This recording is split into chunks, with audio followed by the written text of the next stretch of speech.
मेरी वाइफ सिर्फ ये साबित करने के लिए कि उसकी बेस्ट फ्रेंड का हस्बैंड मुझसे बेहतर इंसान है, हर दिन उसके साथ हाइकिंग पर जाती रहती है, जिस पर आखिरकार मेरा सब्र जवाब दे देता है और मैं उसी वक्त डिवोर्स फाइल कर देता हूँ। इसके बाद जैसे ही हम सिविल अफेयर्स ऑफिस से बाहर निकलते हैं, नादिया बिना पीछे देखे कार में बैठ जाती है और तुरंत अपनी बेस्ट फ्रेंड को कॉल करती है। उसकी आवाज एक्साइटमेंट से भरी होती है। गर्ल, मैं आखिरकार फ्री हो गई हूँ, अपने हस्बैंड को कॉल करो, आज रात हम बाहर जा रहे हैं और तब तक वापस नहीं आएंगे जब तक पूरी तरह वेस्टेड न हो जाएं। जिस पर मुझे बिल्कुल अलग फील होता है। मैं सिर उठाकर साफ नीले आसमान की तरफ देखता हूँ और पहली बार मुझे अपना फ्यूचर साफ दिखाई देता है। तभी अचानक एक आवाज सुनाई देती है, रीफ, तुम्हारी नई जिंदगी की शुरुआत पर कंग्रेचुलेशंस। अब तुम बिलियनेयर सिस्टम से लिंक हो चुके हो। तुम्हारा शुरुआती फंड एक 100 मिलियन अकाउंट में डिपॉजिट कर दिया गया है। यह सुनते ही मेरे कानों में नोटिफिकेशन की तेज आवाज गूंजती है। मैं लगभग उछल पड़ता हूँ। क्या मैं इतना खुश हूँ कि अब मुझे आवाजें सुनाई देने लगी हैं? Beep beep. तभी मेरा फोन वाइब्रेट करता है, जिस पर मैं तुरंत फोन निकालकर बैलेंस चेक करता हूँ और अगले ही पल वहां 100 मिलियन देखकर मेरी आंखें पूरी तरह चौड़ी हो जाती हैं। मेरा दिल अंदर से बुरी तरह धड़क रहा होता है, लेकिन बाहर से मैं खुद को समहाउ कंट्रोल करके रखता हूँ। इसके बाद मैं एम्प्रेस स्पा की तरफ निकल पड़ता हूँ ताकि सारी नेगेटिव एनर्जी को बाहर निकाल सकूं। लेकिन जैसे ही मैं तीसरी मंजिल पर पहुंचता हूँ, तभी एक जानी पहचानी आवाज सुनाई देती है, रीफ, क्या वो तुम हो? जिस पर मैं तुरंत पीछे मुड़ता हूँ और सामने ऐसे इंसान को देखता हूँ जिसे मैं अभी बिल्कुल नहीं देखना चाहता था। वह लिली होती है, नादिया की best friend. Loose spa robe में होने के बावजूद उसकी फिगर को इग्नोर करना लगभग इम्पॉसिबल होता है। मैं एक नजर उसकी तरफ देखता हूँ और तुरंत नजरें हटा लेता हूँ। लिली, क्या कोइंसिडेंस है? मेरे पास कहने के लिए इससे ज्यादा कुछ नहीं होता। जिस पर लिली हल्की सी मुस्कुराकर कहती है, मुझे भी उम्मीद नहीं थी कि यहाँ तुमसे मुलाकात हो जाएगी। उसकी आवाज में थोड़ी ऑकवर्डनेस होती है, लेकिन साथ ही एक अजीब सा थ्रिल भी छिपा होता है। आखिर उसकी बेस्ट फ्रेंड नादिया अभी अभी डिवोर्स लेकर अलग हुई है और अब वह उसी एक्स हस्बैंड से ऐसी जगह पर मिल रही होती है। उसे ऐसा फील होता है जैसे वह कोई ऐसी लाइन क्रॉस कर रही हो जो उसे कभी क्रॉस नहीं करनी चाहिए थी। इसके बाद लिली कहती है, हे, मैंने अभी तुम्हारे और नादिया के बारे में सुना। सच में बहुत अफसोस की बात है। इतने सालों बाद मैंने कभी नहीं सोचा था कि बात यहाँ तक पहुंचेगी। जिसके जवाब में मैं सिर हिलाकर कहता हूँ, सॉरी फील करने की जरूरत नहीं है। तुम जानती हो हमारे बीच चीजें कैसी थीं। अलग होना हम दोनों के लिए राहत है। हम सिर्फ बच्चों की वजह से साथ थे, लेकिन अब वे बड़े हो चुके हैं। जब हम दोनों अपनी पसंद की जिंदगी जी सकते हैं, तो फिर एक दूसरे को तकलीफ क्यों देते रहें? यह सुनकर लिली हल्की मुस्कान के साथ कहती है, ऑनेस्टली नादिया को कभी समझ ही नहीं आया कि उसके पास क्या था। रीफ, तुम एक अच्छे इंसान हो, तुम्हें उससे भी बेहतर कोई जरूर मिलेगा। मुझे पता होता है कि वह सिर्फ मुझे अच्छा फील कराने के लिए बोल रही है, लेकिन फिर भी मैं सिर हिलाकर उसे थैंक यू कह देता हूँ। इसके बाद मैं कैजुअली पूछता हूँ, वैसे लिली, आजकल क्या कर रही हो? अभी भी उसी सेल्स ऑफिस में हो? जिस पर वह आह भरते हुए जवाब देती है, या अभी भी वहीं हूँ। 5 या 6 साल हो गए, कहीं और जाने का मौका ही नहीं मिला। मैं थोड़ा हैरान होकर पूछता हूँ, क्या हुआ? क्या वह सिटी की सबसे बड़ी रियल एस्टेट कंपनी नहीं है? मैंने तो सुना था वहां सैलरी काफी अच्छी मिलती है। यह सुनकर लिली सिर हिलाती है, रीफ, वो पहले की बात थी। तुम्हें पता ही है मार्केट का हाल। रियल एस्टेट मार्केट अभी लगभग डेड पड़ा है। कोई प्रॉपर्टी बेचना स्ट्रगल बन गया है। हम लोग मुश्किल से सरवाइव कर रहे हैं। कोई चांस नहीं। ये बात हजम करना मुश्किल है। मैं जवाब देता हूँ। फिर अचानक मुझे कुछ याद आता है। एक्चुअली घर की बात चली है तो मैं तुमसे कुछ पूछना चाहता हूँ। जिस पर लिली तुरंत इंटरेस्टेड हो जाती है। बोलो रीफ, जो चाहिए मैं अरेंज कर दूंगी। वह कॉन्फिडेंस के साथ अपनी चेस्ट पर हल्का सा हाथ मारती है। धप धप, जिसे देखकर मेरा दिल एक पल के लिए बीट मिस कर देता है। मैं जल्दी से नजरें हटाकर पूछता हूँ, क्या तुम्हारे पास कोई फुली फर्निश्ड यूनिट है जिसमें सीधे शिफ्ट हुआ जा सके? यह सुनते ही उसकी आंखें चमक उठती हैं। ऑफ कोर्स रीफ, तुम घर ढूंढ रहे हो? यह नादिया और मेरा चैप्टर खत्म हो चुका है। जाहिर है अब मुझे रहने के लिए जगह चाहिए। मैं बिल्कुल नॉर्मल तरीके से जवाब देता हूँ, जिस पर लिली तुरंत बोल पड़ती है, एब्सोल्युटली, अभी चलो मैं तुम्हें दिखाती हूँ। और अगले ही पल वह स्टीम रूम को पूरी तरह भूलकर मेरा हाथ पकड़ती है और बाहर की तरफ बढ़ जाती है। मैं उसे रोकते हुए कहता हूँ, अरे मैंने अभी कुछ यूज भी नहीं किया। जिस पर वह बिना रुके जवाब देती है, घर ढूंढना ज्यादा जरूरी है। पहले जगह फिक्स करते हैं, फिर वापस आकर आराम से एंजॉय करना। इसके बाद वह चेंजिंग रूम की तरफ चली जाती है। मुझे उसकी बात सही लगती है। अब भले ही मेरे अकाउंट में बहुत पैसा आ चुका है, लेकिन मैं सड़क पर रहने वाला नहीं हूँ। वैसे भी घर खरीदना मेरी प्लानिंग में था, और जब लिली खुद इतनी एक्साइटेड है तो प्रॉपर्टी देख लेने में क्या बुराई है। मैं लॉबी में मुश्किल से कुछ मिनट बैठता हूँ कि तभी लिली वापस आ जाती है। सिंपल सा ऑफिस आउटफिट पहनने के बावजूद वह उसे भी बेहद अट्रैक्टिव बना देती है। जिस पर मैं धीरे से सांस लेकर खुद को काम करने की कोशिश करता हूँ। तुम यहाँ कैसे आई थी? मैं पूछता हूँ। कैब से। और तुम? वह जवाब देती है, मैं बाइक से आया हूँ। मैं कहता हूँ। फिर वह आसपास देखते हुए पूछती है, तो क्या हम अलग अलग चलें? और ऑफिस के बाहर मिले,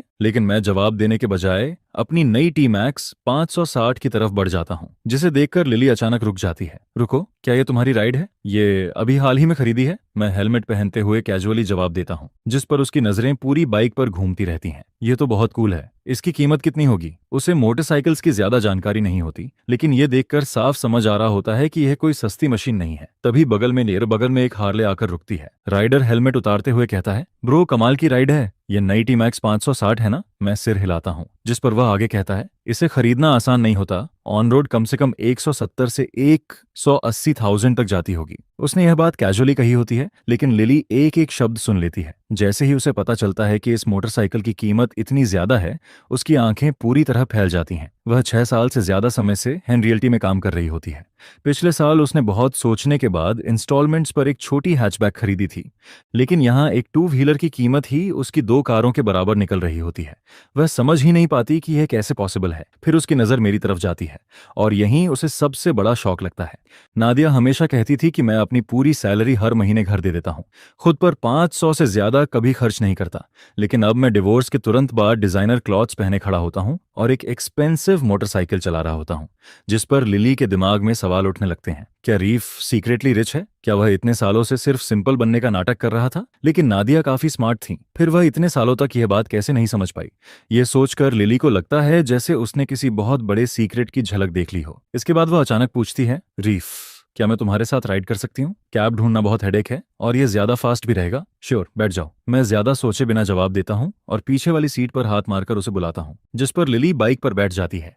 वह कुछ पल मेरी पीठ को देखती रहती है, जैसे सोच रही हो क्या करे। फिर धीरे धीरे अपने हाथ बढ़ाती है और मेरी कमर को पकड़ लेती है। जैसे ही उसकी नरम उंगलियां मेरी साइड्स को छूती हैं, मेरे शरीर में हल्का सा झटका दौड़ जाता है, लेकिन मैं उस ख्याल को तुरंत दिमाग से निकाल देता हूँ और ट्रैफिक पर फोकस करते हुए बाइक आगे बढ़ा देता हूँ। कुछ देर बाद हम सेल्स ऑफिस की लॉबी में पहुंचते हैं, जिस पर लिली तुरंत प्रोफेशनल मोड में आ जाती है। वह एक मोटी प्रॉपर्टी बाइंडर निकालती है और उसके पेजेस पलटते हुए पूछती है, रीफ किस तरह की प्रॉपर्टी रेंट पर चाहिए? मैं मुस्कुराकर जवाब देता हूँ, fully finished, move in ready, लेकिन रेंट नहीं। अगर पसंद आई तो सीधे खरीदूंगा। यह सुनते ही लिली पूरी तरह स्टंड रह जाती है। उसे उम्मीद नहीं थी कि डिवोर्स के तुरंत बाद रीफ प्रॉपर्टी खरीदने निकलेगा। उसके चेहरे का रिएक्शन देखकर मेरे अंदर हल्की सी सेटिस्फैक्शन उठती है। लेकिन सच कहूं तो मुझे लिली का यह साइड बुरा नहीं लगता। हम सब एडल्ट्स हैं, हर किसी के अपने मोटिव्स होते हैं, खासकर लिली जैसी स्मार्ट और अट्रैक्टिव वुमन के। उसके रिएक्शंस बार बार देखना ऑनेस्टली काफी एंटरटेनिंग लग रहा होता है। इसके बाद मैं मुस्कुराकर कहता हूँ, रेंट लेना बहुत ट्रबल है, आखिर बार बार शिफ्ट करना ही पड़ता है। चेक करो कि जेड रिवर एस्टेट में कोई फुल फ्लोर यूनिट अवेलेबल है या नहीं, फुली फिनिश्ड और रेडी टू मूव इन। मैं रेनोवेशन के झंझट में नहीं पड़ना चाहता। यह सुनते ही लिली को लगता है शायद उसने गलत सुना है। Z river estate? वह मन ही मन दोहराती है, क्योंकि जेड रिवर एस्टेट पूरे सिटी का सबसे प्रेस्टिजियस रेजिडेंशियल एड्रेस माना जाता है। रिवर के किनारे, डाउनटाउन के बिल्कुल सेंटर में होने के बावजूद वहां प्राइवेसी और शांति दोनों मिलती हैं। वहां ज्यादातर low rise elevator town homes होते हैं, जो 6 मंजिल से ज्यादा ऊंचे नहीं होते, और सबसे बीच में मौजूद क्राउन यूनिट्स तो और भी शानदार होते हैं। विशाल फुल फ्लोर सूट्स, जिनका एरिया 600 स्क्वायर मीटर से भी ज्यादा होता है। लिली पहले भी क्लाइंट्स को जेड रिवर एस्टेट के मॉडल यूनिट्स 2 बार दिखा चुकी होती है, जिस पर हर बार वहां की लग्जरी देखकर उसकी सांसें तक रुक जाती थीं और दिल में जेल सी भर जाती थी। लेकिन अब वही रीफ, जो हमेशा दुनिया का सबसे सिंपल और माइल्ड मैनर्ड इंसान लगता था, जेड रिवर एस्टेट का पूरा फुल फ्लोर यूनिट खरीदने की बात कर रहा होता है, जिस पर उसे खुद यकीन नहीं होता कि वह सपना देख रही है या हकीकत। रीफ, तुम मेरे साथ मजाक तो नहीं कर रहे हो ना? लिली हकलाते हुए पूछती है। जेड रिवर एस्टेट में प्राइस लगभग 30,000 पर स्क्वायर मीटर है। सबसे छोटा फुल फ्लोर यूनिट भी 200 स्क्वायर मीटर से ऊपर शुरू होता है, जिस पर मैं भौं उठाकर कहता हूँ, सिर्फ 200? ये तो थोड़ा छोटा है। मैं कुछ याद करते हुए आगे कहता हूँ, मुझे याद है ओरिजिनल मार्केटिंग मटेरियल में सेंटर ब्लॉक वाला crown unit 680 square metre fully furnished बताया गया था। क्या वह अभी भी अवेलेबल है? यह सुनते ही लिली की आवाज लड़खड़ा जाती है। रीफ, तुम उसी के बारे में क्यों पूछ रहे हो? क्योंकि मैं उसे खरीदना चाहता हूँ। और क्या वजह हो सकती है? मैं हल्की मुस्कान के साथ जवाब देता हूँ। कुछ देर बाद हम यूनिट 601 के सामने पहुंच जाते हैं, जिस पर लिली हल्के कांपते हाथों से डोर खोलती है, मुझे शू कवर्स देती है और हम दोनों अंदर चले जाते हैं। हम अभी मेन हॉल तक पहुंचे भी नहीं होते कि ग्रैंड एंट्रीवे देखकर मैं वहीं रुक जाता हूँ। इसके मुकाबले मेरा पुराना 106 स्क्वायर मीटर वाला 3 बेडरूम अपार्टमेंट किसी शू बॉक्स जैसा लगता है। इसके बाद हम मास्टर बेडरूम में पहुंचते हैं। जैसे ही मेरी नजर उस विशाल 2.2 मीटर सॉलिड वुड बेड पर पड़ती है, मेरे चेहरे पर सेटिस्फैक्शन और भी गहरा हो जाता है। इतना बड़ा बेड देखकर मन में एक ही ख्याल आता है, सही कंपनी के साथ यह और भी बेहतर लगेगा। जिस पर मेरी नजर अनजाने में बगल में खड़ी लिली की तरफ चली जाती है। सच कहूं तो मिड-30s में होने के बावजूद उसके अंदर जो अट्रैक्शन है वह कई यंगर विमेन में भी नहीं मिलता। कम से कम 85 आउट ऑफ 100 तो आराम से। शायद उसे मेरे देखने का एहसास हो जाता है। जिस पर उसके गाल हल्के लाल हो जाते हैं, लेकिन वह नजरें नहीं हटाती, बल्कि उसकी आंखों में खुशी की एक हल्की सी चमक दिखाई देती है। इसके बाद हम बाकी यूनिट का भी जल्दी से टूर पूरा करते हैं और जो कुछ मैं देखता हूँ उससे पूरी तरह सेटिस्फाइड हो जाता हूँ। इस जगह की कीमत कितनी है? Final price? मैं पूछता हूँ। 30 मिलियन, लिली धीरे से जवाब देती है। अगर चाहो तो पहले कुछ और यूनिट्स भी देख सकते हैं। जरूरत नहीं है, मैं तुरंत जवाब देता हूँ। यही वाला चाहिए? पेपर वर्क शुरू करते हैं। मैं ये बात ऐसे कहता हूँ जैसे लंच ऑर्डर कर रहा हूँ। जिस पर लिली की आंखें फिर से चौड़ी हो जाती हैं। रुको, रीफ, तुम सच में इसे खरीदना चाहते हो? ये 30 मिलियन है तो? मैं मुस्कुराकर कहता हूँ, मुझे ये पसंद है। कहीं ऐसा तो नहीं कि अब तुम कहो कि यह सेल के लिए अवेलेबल नहीं है? लिली मुझे कुछ सेकंड तक देखती रहती है। उसे बार बार शॉक्ड होते देखना अब मेरा नया गिल्टी प्लेजर बन चुका होता है। आखिरकार वह धीरे से सिर हिलाती है और पेपर वर्क कंप्लीट करने के लिए मेरे साथ नीचे चली जाती है। पूरे रास्ते वह जैसे किसी ट्रांस में होती है और तभी होश में आती है जब मैं अपना कार्ड निकालता हूँ। जेड रिवर एस्टेट का crown unit, sale price 30 million. यह डील पूरी सेल्स ऑफिस में हलचल मचा देती है। पूरा सेल्स फ्लोर हमारे आसपास इकट्ठा हो जाता है। जिस पर मैं कार्ड मशीन में कार्ड डालता हूं और पेन अटेंशन पर पिन एंटर करता हूं। Transaction approved. अगले ही पल मशीन से लंबी रिसीट बाहर निकलती है। कंग्रेचुलेशंस मिस्टर रीफ, अब आप जेड रिवर एस्टेट के सबसे डिस्टिंग्विश्ड रेजिडेंट हैं। मैनेजर पूरे स्टाफ के साथ झुककर मुझे कंग्रेचुलेट करता है, जिस पर सबके चेहरों पर एक ही एक्सप्रेशन होता है, यह सच में बिक गया, वाकई बिक गया। लिली यह सब देखकर मुश्किल से निगल पाती है। तभी मैनेजर उसकी तरफ मुड़ता है। लिली, मिस्टर रीफ अब हमारे सबसे इंपॉर्टेंट रेजिडेंट हैं। आज से तुम उनकी डेडिकेटेड कॉन्टैक्ट पर्सन रहोगी। मिस्टर रीफ को जो भी चाहिए होगा तुम उसे पूरा करोगी। No exceptions? मैनेजर पूरी सीरियसनेस के साथ यह बात कहता है, जिस पर खासकर नो एक्सेप्शंस वाले शब्द लिली के दिमाग में अलग ही असर छोड़ते हैं। उसके चेहरे पर तुरंत लालिमा फैल जाती है और वह धीरे से सिर हिला देती है। इसके बाद हम हगन रियल्टी से बाहर निकलते हैं। लिली फिर से मोटरसाइकिल के पीछे बैठ जाती है, लेकिन इस बार वह बिना किसी हेजिटेशन के मेरी कमर पकड़ लेती है। जैसे ही इंजन स्टार्ट होता है वह कुछ सेकंड रुकती है और फिर धीरे से खुद को मेरी पीठ से सटा लेती है। मैं रोड पर फोकस कर रहा होता हूं कि तभी अपनी पीठ के दोनों तरफ नरम और गर्म प्रेशर महसूस करता हूं, जिस पर मेरे हाथ लगभग हैंडलबार से फिसल जाते हैं। अच्छी बात यह होती है कि बाइक की स्टेबिलिटी कमाल की होती है, वरना बड़ा एक्सीडेंट हो सकता था। पीछे बैठी लिली का दिल तेजी से धड़क रहा होता है। वह खुद को सीधा बैठाने की कोशिश करती है, लेकिन अगले ही पल जेड रिवर एस्टेट का 680 स्क्वायर मीटर वाला क्राउन यूनिट उसके दिमाग में घूम जाता है और फिर वह खुद को दूर नहीं कर पाती। आखिर में वह बस अपना चेहरा मेरी पीठ में छिपा लेती है। मेरी प्रीमियम लेदर जैकेट की खुशबू उसके आसपास फैल जाती है, जिस पर उसे हल्का चक्कर जैसा महसूस होने लगता है। कुछ देर बाद हम सिल्वर बे मॉल पहुंचते हैं, सिटी का सबसे बड़ा और सबसे लग्जरी शॉपिंग सेंटर। कुछ घंटे पहले ही मैं यहाँ 2 लाख से ज्यादा खर्च करके खुद के लिए शॉपिंग कर चुका होता हूँ और अब मैं फिर से यहाँ आ गया होता हूँ। पहले के दिनों में तो मैं साल में 2 बार भी ऐसी जगह आने की सोच नहीं सकता था। हम दोनों साथ साथ अंदर चलते हैं, जिस पर रास्ते में कई आदमी हमें देखकर जेलसी भरी नजरों से देखते हैं। इसके बाद हम सीधे 4th फ्लोर पर पहुंचते हैं। लिली की सलाह पर मैं 4 सेट्स प्रीमियम बेडिंग खरीदता हूं और साथ में कई हाउस होल्ड एसेंशियल्स भी ले लेता हूं। फिर देखते ही देखते 1 लाख से ज्यादा और खर्च हो जाते हैं। लिली बिना पलक झपकाए मुझे शॉपिंग करते देखती रहती है और हर परचेज के साथ उसकी आंखें और चमकने लगती हैं। साथ ही वह धीरे धीरे मेरे और करीब भी आने लगती है। जिस आदमी को वह इतने सालों से जानती थी वह अब उसे पूरी तरह अलग इंसान लगने लगा होता है। लंबा, अट्रैक्टिव और सीक्रेट्स से भरा हुआ। ऐसे सीक्रेट्स जिन्हें जानने की उसकी इच्छा हर मिनट बढ़ती जा रही होती है। बेडिंग के बैग्स इतने ज्यादा हो जाते हैं कि स्टोर वाले डिलीवरी सर्विस अरेंज कर देते हैं, जिस पर मैं कार्ड स्वाइप करता हूँ,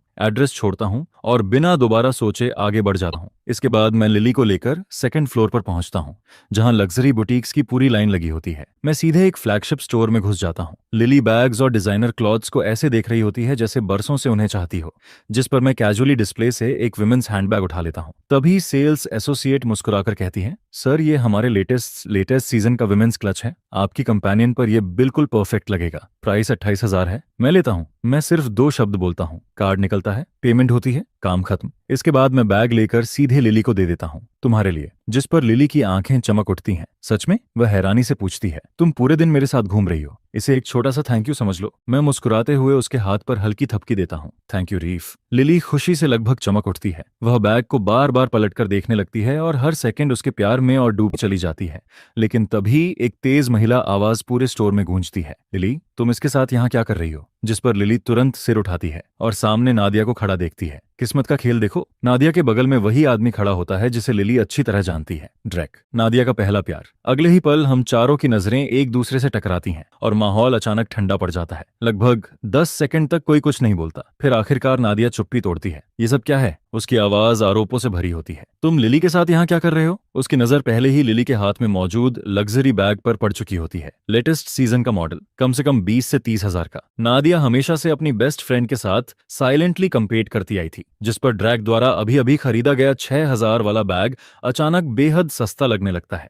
लेकिन उसे सबसे ज्यादा गुस्सा इस बात पर आता है कि जिस आदमी से उसने अभी डिवोर्स लिया है, वही आदमी अब उसकी बेस्ट फ्रेंड के साथ शॉपिंग कर रहा होता है। उसके अंदर का गुस्सा आग की तरह भड़क उठता है। मैं उसकी तरफ और उसके बगल में खड़े ड्रैक की तरफ पूरी इंडिफरेंस के साथ देखता हूँ। फिर शांत आवाज में कहता हूँ, नादिया, क्या तुम भूल गई हो कि हमारा डिवोर्स हो चुका है? मैं किसके साथ समय बिताता हूँ, यह तुम्हारा बिजनेस नहीं है। इसके बाद मेरी नजर ड्रैक पर जाती है और मैं हल्की मुस्कान के साथ कहता हूँ, वैसे कंग्रेचुलेशंस, अब तुम दोनों खुलकर साथ रह सकते हो। अब बिजनेस ट्रिप्स और लेट नाइट वर्क जैसी बेकार एक्सक्यूजेस बनाने की जरूरत नहीं पड़ेगी। यह सुनते ही नादिया के चेहरे पर शर्म और गुस्से का मिला जुला भाव दिखाई देता है।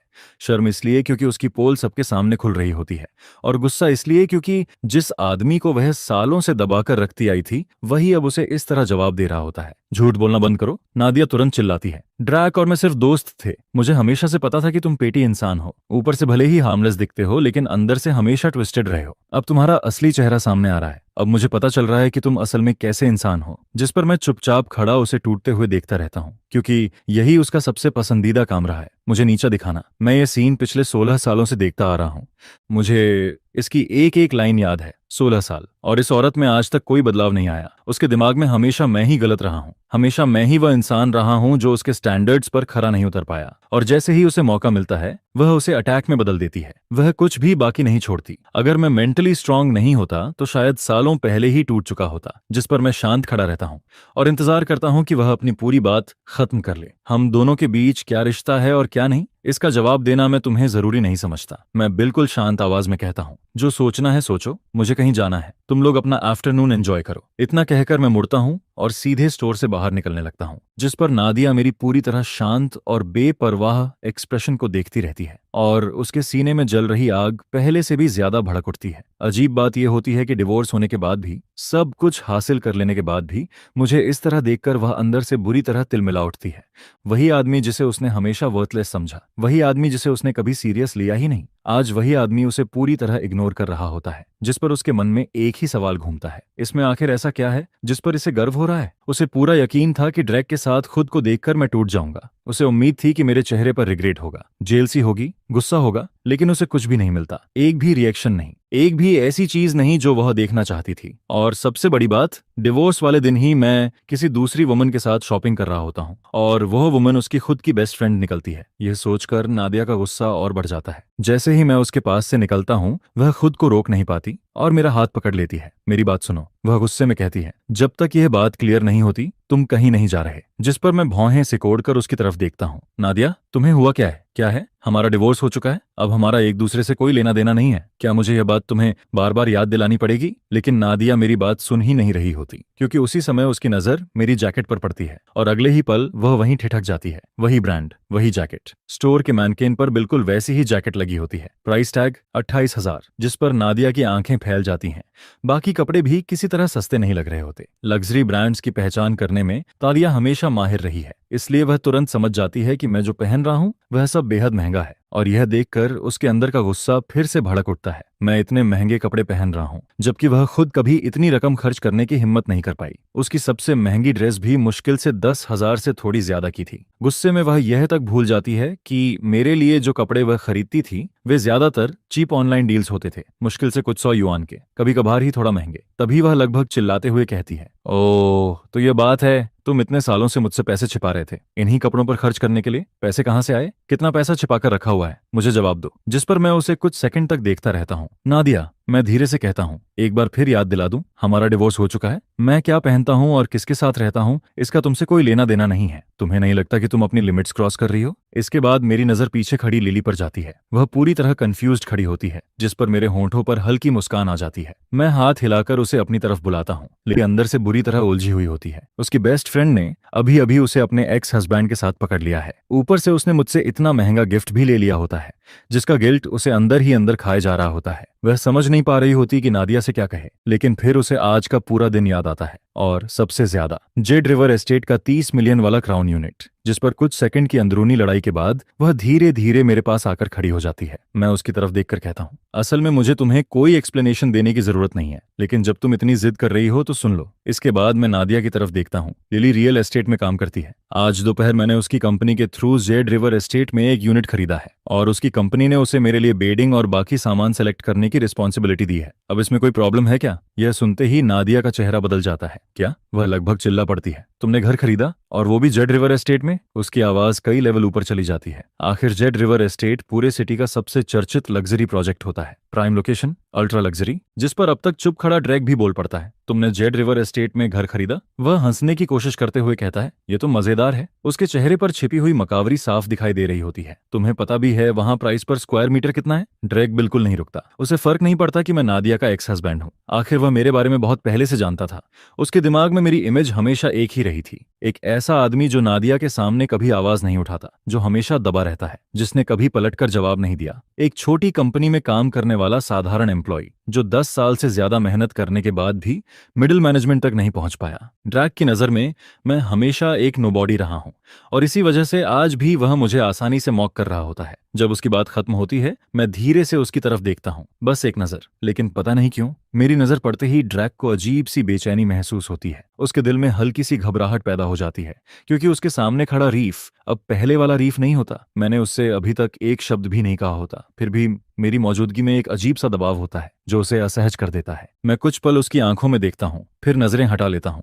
मुझे यहाँ कोई कन्फ्रंटेशन नहीं चाहिए, डर की वजह से नहीं, बल्कि इसलिए क्योंकि वह उसके लायक ही नहीं है। एक मीडियम लेवल होटल ओनर, जिसकी कुल नेटवर्थ मुश्किल से 20 से 30 मिलियन होगी। कभी ऐसा वक्त था जब ड्रैग जैसा आदमी मुझे बहुत बड़ा लगता, लेकिन अब मेरे अकाउंट में पड़े लगभग 70 मिलियन को छोड़ भी दें तो बिलियनियर सिस्टम ही मेरी सबसे बड़ी ताकत है। आज मैं बात नहीं बढ़ाता, लेकिन इसका मतलब यह नहीं कि मामला खत्म हो गया। आखिर मैं भी एक आदमी हूं। हर इंसल्ट, हर ह्यूमिलेशन, हर हिसाब मैंने सब याद रखा है, और एक दिन सबका हिसाब बराबर होगा। फिलहाल थोड़ा इंटरेस्ट कलेक्ट कर लेते हैं। यह सोचकर मैं लिली की तरफ देखता हूँ। चलो इन्हें खुद बता दो। लिली इसी मौके का इंतजार कर रही होती है। वह नर्वस जरूर होती है, लेकिन मेरी बात सुनते ही उसे समझ आ जाता है कि अब क्या करना है। वह नादिया की तरफ देखती है और फिर गहरी सांस लेकर कहती है, नादिया, मुझे सच में अफसोस है। मैं तुम्हें हर्ट नहीं करना चाहती, लेकिन इस बार तुमने बहुत बड़ी गलती कर दी। तुम्हारे हाथ में गोल्ड माइन था और तुमने खुद उसे जाने दिया। इसके बाद वह तुरंत प्रोफेशनल मोड में चली जाती है और ड्रैग की तरफ मुड़कर मुस्कुराती है। मिस्टर रीफ ने आज दोपहर जेड रिवर एस्टेट बिल्डिंग 6 का क्राउन यूनिट 30 मिलियन में फुल पेमेंट करके खरीदा है। 680 square metre, fully furnished, full floor unit, और अब वह हमारे सबसे डिस्टिंग्विश्ड क्लाइंट हैं। यह सुनते ही पूरा माहौल शांत हो जाता है। स्टोर में मौजूद हर आवाज जैसे गायब हो जाती है। नादिया और ड्रैक दोनों वहीं जमे रह जाते हैं। उनके चेहरे पर साफ शौक दिखाई दे रहा होता है, खासकर नादिया। उसे ऐसा महसूस होता है जैसे 30 मिलियन और 680 स्क्वायर मीटर वाले शब्द सीधे उसके सीने पर हथौड़े की तरह पड़े हों। उसकी उंगलियां कांपने लगती हैं, बिना उसे एहसास हुए। उसका दिमाग पूरी तरह सुन्न पड़ जाता है। पहला रिएक्शन यही होता है, ये झूठ है, ये पॉसिबल नहीं है, क्योंकि इतने सालों तक साथ रहने के बाद उसे पूरा यकीन था कि वह रीफ को सबसे बेहतर जानती है। उसके हर अकाउंट की जानकारी उसे होती थी, हर खर्च की जानकारी होती थी। 30 मिलियन? जिस आदमी के पास 30 युआन तक छिप नहीं सकते थे, वह अचानक 30 मिलियन कैसे निकाल सकता है? लेकिन लिली का एक्सप्रेशन इतना कॉन्फिडेंट होता है कि झूठ लग ही नहीं रहा होता। और वैसे भी ऐसी बात वेरीफाई करना मुश्किल नहीं है, जिस पर नादिया अपनी नजरें मुझ पर जमा देती है। स्टोर का सारा शोर जैसे गायब हो जाता है। उसके चेहरे का रंग उड़ जाता है, उसकी मुट्ठियां सफेद पड़ जाती हैं। फिर वह दांत भींचकर धीरे धीरे बोलती है, 30 मिलियन? तुम्हें 30 मिलियन कहां से मिले? उसकी आवाज में शौक भी होता है, गुस्सा भी, और पूरा डिसबिलीफ भी। मैं उसे देखता हूँ, वही पुराना एटीट्यूड, वही सुपीरियरिटी, वही नजरें जिनसे वह पिछले 16 सालों से मुझे देखती आई है, जिस पर मैं लंबी सांस छोड़ता हूँ। 16 साल, पूरा 16 साल मैंने इसी दबाव में बिताए हैं, और आज जो कुछ हो रहा है वह मुझे बेहद फेमिलियर लगता है। मैं उससे भी बेहतर समझता हूँ कि 30 मिलियन का मतलब उसके लिए क्या है। मैं उसकी आवाज में सुन सकता हूँ कि वह उस नंबर को बोलते वक्त तकलीफ महसूस कर रही थी, लेकिन अब उसका मुझसे कोई रिश्ता नहीं बचा है। वह दबाव जो कभी मेरे ऊपर था, वह इतिहास बन चुका है। अब मुझे अपनी बेटी की फीलिंग्स इसके लिए खुद को रोकने की जरूरत नहीं। अब मुझे अपनी प्राइड निगलकर एक टूटी हुई मैरिज को ढोने की जरूरत नहीं। जिस पर मैं बिल्कुल शांत आवाज में कहता हूँ, मैंने कमाया है, कोई प्रॉब्लम है क्या? मैं हर शब्द बेहद हल्के अंदाज में बोलता हूँ। फिर मेरी नजर धीरे धीरे नादिया और ड्रेक दोनों पर घूमती है। नादिया, सिर्फ इसलिए मैंने कुछ नहीं कहा, इसका मतलब ये नहीं कि मुझे कुछ पता नहीं था। अपने दिल पर हाथ रखकर सोचो, जो कुछ तुमने किया है उसके बाद भी क्या सच में तुम्हारे अंदर मुझसे यह सवाल पूछने की हिम्मत है? मैं उसके रिएक्शन का इंतजार नहीं करता। मैं उसका हाथ झटक देता हूँ और बिना पीछे देखे वहां से चला जाता हूँ। उसने कभी इमेजिन भी नहीं किया था कि 16 साल तक उसकी हर बात मानने वाला आदमी उससे इस तरह दूर चला जाएगा। हे, तुम मेरी बात सुन लो, जब तक तुम खुद को एक्सप्लेन नहीं करते तब तक यह खत्म नहीं हुआ है। जिस पर उसकी तेज आवाज मेरे पीछे से गूंजती है। मैं बिना मुड़े बस एक बार हाथ हिला देता हूँ। मेरा दिमाग अब पूरी तरह किसी और जगह पर है। एक नई जिंदगी मेरा इंतजार कर रही है और मैं इस औरत को अब अपनी जिंदगी पर एक पल के लिए भी कंट्रोल नहीं करने दूंगा। इसके बाद, मेरे जाने के बाद तीनों वहीं अजीब सी खामोशी में खड़े रह जाते हैं। लिली माहौल को शांत करने की कोशिश करती है, जिस पर नादिया और भी ज्यादा भड़क जाती है। वह लगातार बोलती जाती है। उसे इस बात की बिल्कुल परवाह नहीं होती कि आसपास लोगों की भीड़ जमा हो रही है। वह हमारी शादी में मेरी हर उस गलती को गिनाना शुरू कर देती है जो उसके हिसाब से मैंने की थी। यह देखकर लिली बिल्कुल शांत खड़ी रहती है और मन ही मन धीरे से सिर हिलाती है। वह नादिया को काफी समय से जानती है और उसके गुस्से को अच्छी तरह समझती है। लेकिन आज रीफ ने जो किया, यानी कैश में उस पेंट हाउस को खरीद लिया, उसने नादिया के दिल पर ऐसी चोट की है जैसी पहले कभी किसी चीज ने नहीं की थी। वरना वह कभी भी खुद को इतने लोगों के सामने इस तरह बिखरने नहीं देती। आखिर उसकी पूरी जिंदगी उसकी इमेज के इर्द गिर्द ही घूमती है। वहीं दूसरी तरफ ड्रैक ठंडी नजरों से यह सब देख रहा होता है। जो कुछ वह देख रहा है उसे देखकर उसके चेहरे पर साफ इरिटेशन दिखाई देने लगती है। असल में नादिया के साथ उसका रिश्ता कभी भी सीरियस नहीं था। वह खूबसूरत थी और यह बात कि वह किसी और की वाइफ थी उसके लिए एक अलग ही फॉरबिडन थ्रिल लेकर आती थी, जैसे कोई लाइन क्रॉस करने का रोमांच। लेकिन उसने कभी नहीं सोचा था कि नादिया सच में डिवोर्स ले लेगी, फिर खुशी से चमकती हुई उसके पास आएगी और मैरिज की बातें शुरू कर देगी। और अब ऊपर से मॉल के बीचों बीच यह मेल्टडाउन,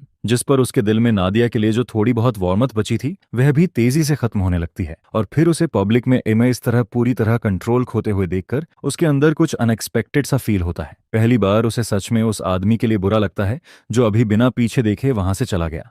आखिर किसी ऐसे इंसान के साथ पूरे 16 साल तक रहना जो हर वक्त इतना एक्सप्लोजिव और इरेशनल हो, कोई आसान बात नहीं थी। इसके बाद उन दोनों में से कोई भी नादिया को पैक्ड मॉल के बीच और तमाशा करने नहीं देता। भीड़ लगातार बढ़ रही होती है, लोग आपस में बातें कर रहे होते हैं और मॉल सिक्योरिटी भी उनकी तरफ बढ़ने लगती है, जिस पर दोनों उसे शांत करने की कोशिश करते हैं। कभी समझाते हैं, कभी मनाते हैं और आखिरकार किसी तरह उसे वहां से लेकर चले जाते हैं। जब नादिया आखिरकार थोड़ी शांत होती है तब लिली अकेले एक कैब लेती है और उस पुराने किराए के अपार्टमेंट में वापस लौट जाती है जहां वह कई सालों से रह रही है। देर रात वह अपने छोटे से सिंगल बेड पर लेटी करवटें बदलती रहती हैं। उसकी आंखों से नींद पूरी तरह गायब होती है। दोपहर के सारे सीन बार बार उसके दिमाग में घूम रहे होते हैं। फिर उसकी नजर उस लिमिटेड एडिशन बैग पर पड़ती है जिसे उसने बड़ी सावधानी से शेल्फ पर रखा हुआ है। हल्की और गर्म रोशनी में वह बैग बेहद एलिगेंट दिखाई देता है, लेकिन इस छोटे भरे हुए 50 स्क्वायर मीटर अपार्टमेंट में वह पूरी तरह आउट ऑफ प्लेस लगता है। जिस पर अचानक रीफ का चेहरा उसके दिमाग में उभर आता है, उसी के साथ उस 680 स्क्वायर मीटर वाले पेंट हाउस की पूरी तस्वीर भी। वह बार बार आज के रीफ के एक्सप्रेशन के बारे में सोचती रहती है। उसकी वे शांत और गहरी आंखें जो जैसे उससे कहीं ज्यादा कह रही थीं जितना उसने शब्दों में कहा था। धीरे धीरे उसके दिल में एक खतरनाक और रेकलेस ख्याल जन्म लेने लगता है। जिस पल वह ख्याल पूरी तरह बनता है वह खुद ही चौंक जाती है। तुम क्या सोच रही हो? वह नाडिया का एक्स हस्बैंड है। लेकिन तुरंत दूसरा ख्याल सामने आता है, लेकिन वह पेंट हाउस, वह तो सांसें रोक देने वाला है। नहीं, मैं नादिया के साथ ऐसा नहीं कर सकती। सच में लिली, जरा खुद को देखो। इतने साल इस शहर में बिताने के बाद भी तुम्हारे नाम पर कुछ नहीं है। तुम्हारी ये जिंदगी आखिर तुम्हें कहाँ लेकर पहुंची है? और वैसे भी अब वे दोनों डिवोर्स ले चुके हैं, दोनों फ्री हैं। फिर आखिर तुम्हें कौन रोक रहा है? मौका तुम्हारे सामने खड़ा है। अगर इसे जाने दिया तो पूरी जिंदगी पछताओगी। जिस पर उसके दिमाग की दोनों आवाजें लगातार एक दूसरे से लड़ती रहती हैं। काफी देर बाद लिली लंबी और गहरी सांस छोड़ती है। उसकी नजर फिर से शेल्फ पर रखे बैग की तरफ चली जाती है, जैसे उस बैग में कोई अजीब सी ताकत हो। आखिर वही उसकी सोच का पलड़ा पूरी तरह बदल देता है। इसके बाद वह अपना फोन उठाती है, रीफ का नंबर ढूंढती है और उसे कॉल कर देती है। दूसरी तरफ रीफ आराम से हंसते हुए कॉल उठाता है। उसकी आवाज सुनकर ही लिली समझ जाती है कि आज का सारा ड्रामा उसे जरा भी अफेक्ट नहीं कर पाया है। रीफ, तुम सच में चीजों को बहुत ग्रास के साथ हैंडल करते हो। नादिया कभी कभी बहुत सेल्फिश हो जाती है, वह कभी किसी और के बारे में सोचती ही नहीं। सच कहूं तो जिस तरह वह तुम्हारे साथ बिहेव करती थी उसे देखकर मुझे भी बुरा लगता था। कोई बात नहीं, अगर वह कभी तुम्हारे पीछे पड़ी तो मैं उसे समझा दूंगी। यह कहते ही लिली के गाल हल्के से गर्म हो जाते हैं। दोस्त की बुराई करना उसके लिए कोई नई बात नहीं थी, वह पहले भी कई बार ऐसा कर चुकी थी, लेकिन पहली बार वह यह सब अपनी दोस्त के एक्स हस्बैंड से कह रही थी। और सबसे बड़ी बात, उसने मेरे लिए बुरा लगता था जैसा शब्द इस्तेमाल कर दिया था, जिस पर वह अपनी शर्ट का किनारा उंगलियों में घुमाने लगती है। उसकी नजर नीचे झुकी होती है, दिल तेजी से धड़क रहा होता है और दिमाग में अनगिनत ख्याल घूम रहे होते हैं। वह सोच रही होती है कि रीफ आखिर उसके बारे में क्या सोच रहा होगा। दूसरी तरफ मैं अपने नए घर के काउच पर आराम से बैठा होता हूँ और फोन के किनारे पर उंगली फेर रहा होता हूँ। उसकी बात सुनकर मैं थोड़ा सरप्राइज्ड जरूर होता हूँ। मैंने उम्मीद नहीं की थी कि वह इतनी दूर तक चली जाएगी, लेकिन फिर आज पूरे दिन उसने जो कुछ किया था उसे याद करके मुझे ज्यादा हैरानी भी नहीं होती। जैसा लोग कहते हैं, birds of a feather flock together. यह बात कि लिली और मेरी एक्स वाइफ इतने सालों से क्लोज फ्रेंड्स हैं अपने आप में बहुत कुछ बता देती है। अंदर से दोनों एक जैसी हैं, दोनों स्टेटस और कंफर्ट की तरफ खींचती हैं। फर्क सिर्फ इतना है कि नादिया इसे खुलकर दिखाती है, नब्वा आपा मैंने, जबकि लिली उसी चीज को वार्मथ और सॉफ्टनेस के पीछे छुपाना जानती है। लिली बहुत कैलकुलेटेड है। सीधी सी बात है, मैं हमेशा इजी गोइंग रहा हूं, लेकिन इसका मतलब यह नहीं कि मैं लोगों को पढ़ नहीं सकता। मैं औरतों को अच्छी तरह समझता हूं। यह सब कहने के लिए थैंक्स लिली, वह हमेशा से ऐसी ही रही है। उसे कुछ भी कहने से कभी कोई फर्क नहीं पड़ा, और सच कहूं तो मुझे उसके और ट्रबल क्रिएट करने की चिंता भी नहीं है। मैं बहुत पहले से इसके लिए तैयार हूं। जिस पर लिली धीरे से जवाब देती है और टॉपिक बदल देती है। वैसे आज जो बेडिंग हमने खरीदी थी, क्या स्टोर वालों ने डिलीवर कर दी? उसकी आवाज में एक ऐसी वार्मथ होती है जो काफी जेन्युइन लगती है। हाँ, अभी अभी पहुंचे हैं। मैं उन्हें अनपैक करते हुए देख रहा हूँ। मैं लिविंग रूम में बिखरे हुए बॉक्सेस की तरफ देखते हुए हल्का सा हंसता हूँ। हर तरफ पैकेजिंग ही पैकेजिंग पड़ी है, खड़े होने की भी जगह मुश्किल से मिल रही है। यह सुनते ही लिली की आंखें चमक उठती हैं। सच में? तो मुझे आने दो, मैं तुम्हारी हेल्प कर देती हूँ। लेकिन उसके इस ऑफर के पीछे छिपी नर्वसनेस को वह पूरी तरह नहीं छुपा पाती। असल में बेडिंग की बात छेड़ना कभी रैंडम नहीं था, यही तो उसका प्लान था। मैं तुम्हें इतनी तकलीफ नहीं दे सकता, तुम पहले ही पूरा दिन मेरे साथ घूमती रही हो। मैंने अभी तक तुम्हें प्रॉपरली थैंक्स भी नहीं कहा, मैं हंसते हुए कहता हूँ। जिस पर लिली तुरंत बोल पड़ती है, रीफ अब ये सब छोड़ो, आज तुमने जो यूनिट खरीदा उससे मेरी सेल्स स्काईरॉकेट कर गई हैं, और ऊपर से वह बैग भी। अगर किसी को थैंक्स कहना चाहिए तो वह मैं हूँ।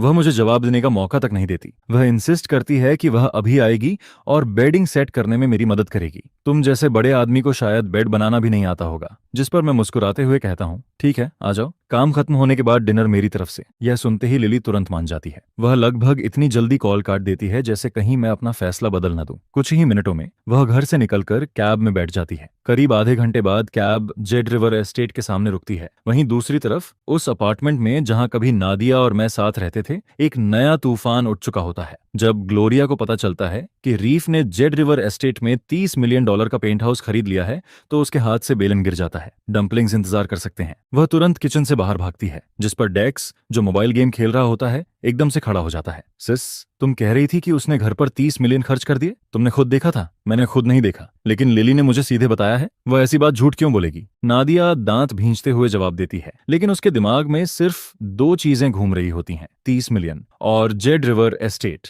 जिस पर ग्लोरिया और सवाल पूछती है, लेकिन लिली को यह सब पता कैसे चला? सीरियसली, वह रियल एस्टेट सेल करती है। जब रीफ ने घर खरीदने का फैसला किया तो तुम्हें क्या लगता है उसने सबसे पहले किसे कॉल किया होगा? नादिया की आवाज बिटरनेस से भरी होती है। मैं इतने सालों तक कितनी अंधी रही, मैं उसे कभी समझ ही नहीं पाई। उसके पास इतना पैसा था और उसने कभी एक शब्द तक नहीं कहा। उसने हमें कभी फैमिली समझा ही नहीं। जिस पर ग्लोरिया जोर से अपनी जांघ पर हाथ मारती है और चीख पड़ती है, उसने हम सबको बेवकूफ बनाया। डेक्स भी अपना गेम पूरी तरह भूल चुका होता है। मैंने कभी नहीं सोचा था कि वह इतना कैलकुलेटिंग निकलेगा। अगर वह एक घर पर 30 मिलियन खर्च कर सकता है तो उसके पास इससे कहीं ज्यादा पैसा छिपा हुआ होगा। यह कहते हुए उसकी आंखों में